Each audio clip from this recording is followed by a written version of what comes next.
2 different projects, very different styles, but 16 tracks using this. And I'll say that my mix notes have been cut by about 60%.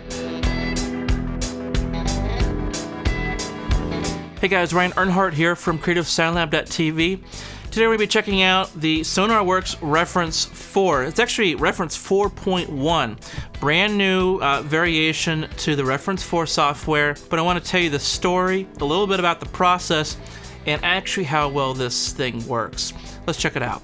Okay, so what is Reference 4? I mean, what does it do? I don't know how it works, but it's able to adapt the sound that you're hearing from the DAW so that by the time it arrives at your ear, it's an adjusted sound, so you're getting a flat sound. Again, I was super skeptical. I'm kind of an old school guy, you know? New technology, I'm kind of resistive to because it usually means that it's more about convenience. Amp sims, drum replacement software, those are kind of in the area of convenience over sound. And yeah, I mean, we could get really great results spending thousands of dollars using acoustic treatment and monitors and get a professional to come in here, design the room, build it out with framing and drywall and the whole 9 yards. That's not really a realistic option for me. I've done a lot. I've done as much as I can do. There's probably close to probably 15 panels in this room here, so it's a fairly dead room with some reflective surfaces. But I don't know what else to do to the room to make it better. Long story short, I can hear the low end way better. Before, I had to scoot back. I don't know if you remember a video where I had to actually lean back to hear the low end. And I don't know how this works, but I can finally hear the low end. That is probably the best difference and best advantage that I've been able to experience with Reference 4. The other advantage is the mid-lows. So starting at 150 up through about 300, it was always kind of muddy.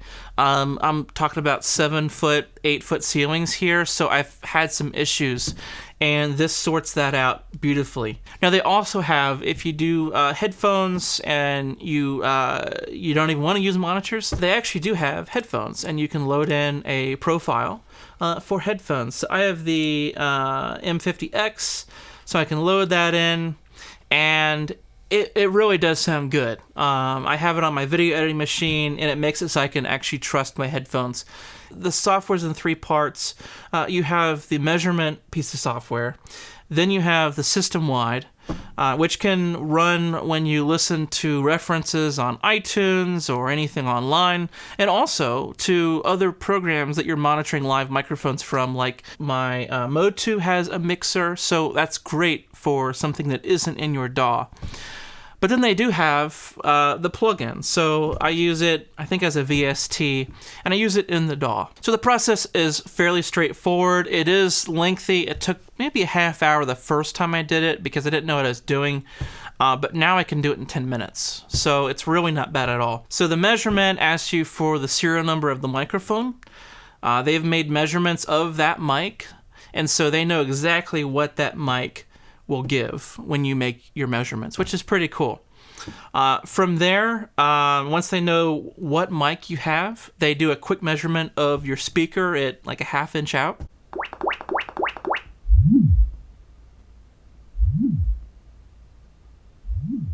Okay, from here, they asked me to move the mic back to the mixed position, and then they asked to have the mic moved around. It was fairly straightforward. You just have to look at the screen and follow the instructions.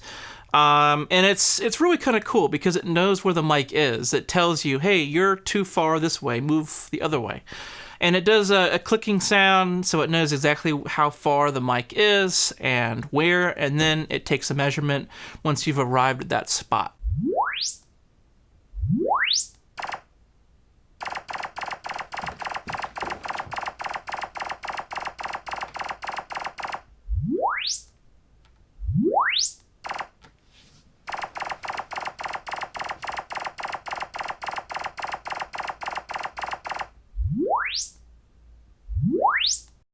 So something like 30 or more measurements, I forget how many exactly.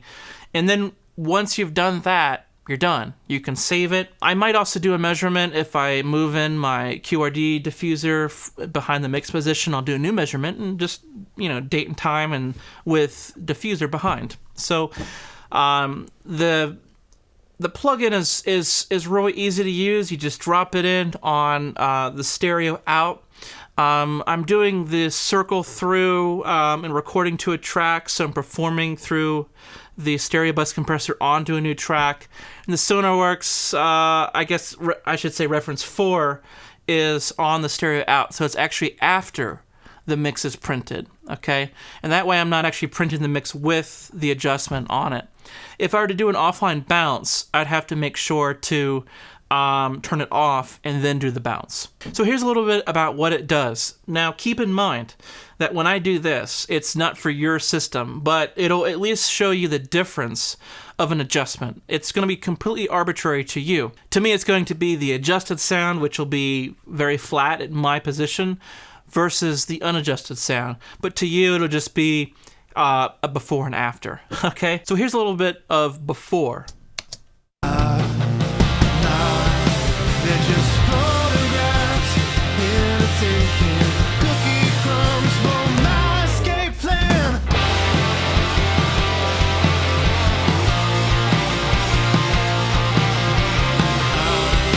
They're just photographs in a tin cookie crumbs for my escape plan.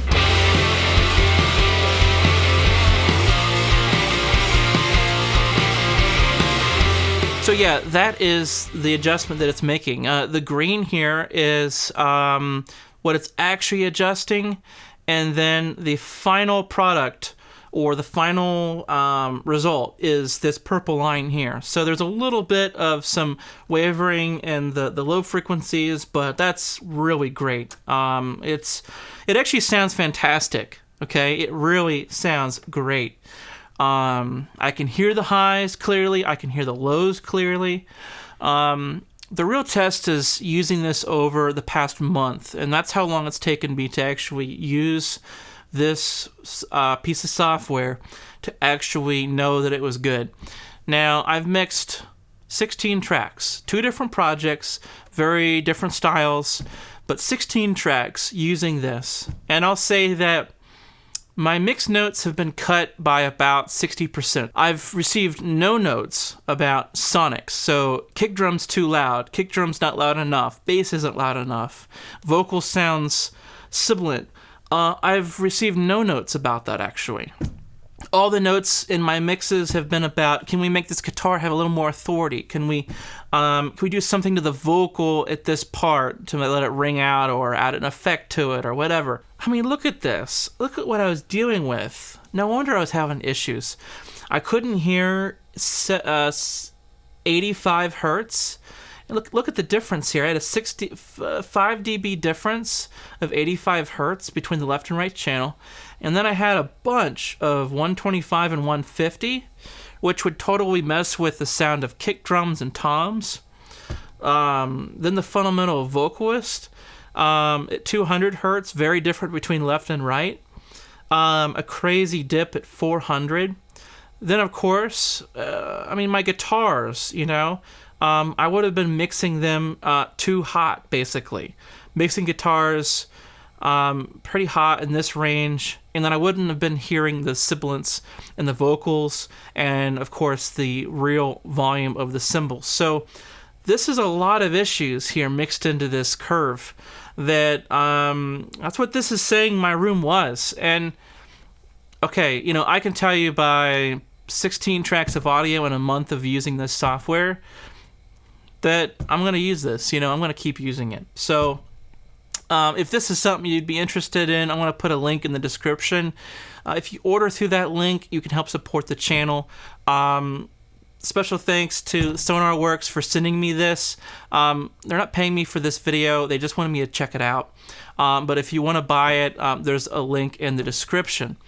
So it's really cool. I really think it works. I think it could help you out. Okay, it's definitely helped me out because I really didn't know what to believe out of my monitors until about 6 weeks ago. So it's been great. I've done a lot of mixing on it since then. 16 tracks.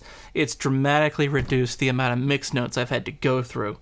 And in reality, I'm probably going to end up with probably 2 mix revisions, or two mix versions, okay, instead of 3 or 4 versions. I'm much closer to the final mix on my first go than I have been before in the past. So I'd love to know what you think of this. I'll be hanging out in the comments below.